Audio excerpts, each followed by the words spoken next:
አሁን በቅርብ የመንጃ ፍቃዴን አድሼ ነበርና የመንጃ ፍቃዳችሁ በነገራችን ላይ ጊዜው እንዳያልፍ ቶሎ ቶሎ ማየት አለባችሁ። ምክንያቱም አንድ ጊዜ ሲሰጠን ለረጅም ጊዜ ነው የሚሰጠን አይደል? እንዲያውም በፊት ለ7 አመት ምናምን አሁንም ለ5 አመት እንደዛ ያህል ነው የሚሰጠውና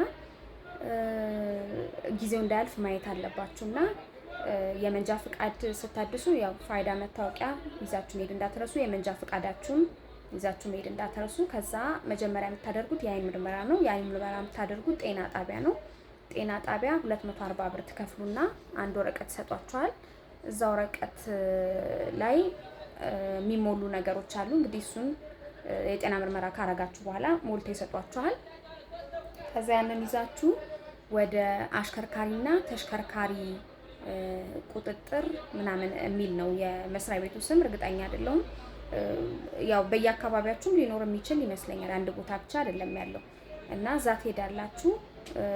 እዛ ስትሄዱ የፋይዳ መታወቂያ፣ ይሄ የመንጃ ፍቃዳችሁን፣ ከዛ የአይን ምርመራ ያረጋችሁበትን እነሱን በሙሉ ኮፒ ያደርጉና 35 ብር ወይ 25 ብር እሱን ያስከፍላችኋል። ከዛ ወደሚቀጥለው መስኮት ይመሯችኋል።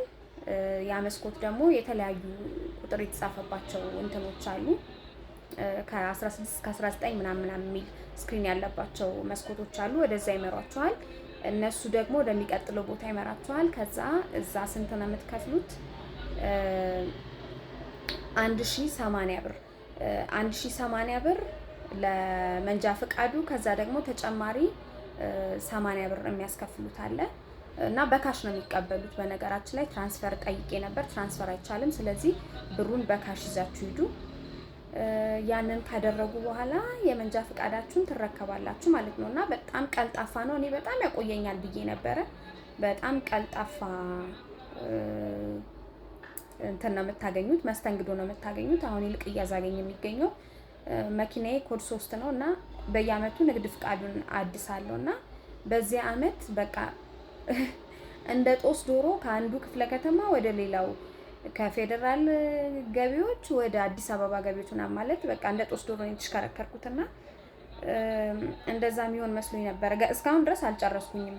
ይኸው ስንት ሳምንታት እየተንከራተትኩ ነውና ይሄም እንደዛም ያለፉኝ መስሎኝ ነበር እና በጣም ነው የደነገጥኩት። እስካሁን ድረስ ማመን አቅቶኛል። እንዴት አንድ ሰዓት ባልሞላ ጊዜ ውስጥ እንዴት የመንጃ ፍቃድ ይታደሳል? እንዴት ቢደፍሩኝ ነው ብዬ በእውነቱ በጣም መደነቅና መገረም ላይ ነው ያለሁትና ብቻ ለማንኛውም ይህንን ማድረግ አትርሱ እና በቃ መረጃ ለምትፈልጉ ይሄንን ልንገራችሁ ብዬ ነው።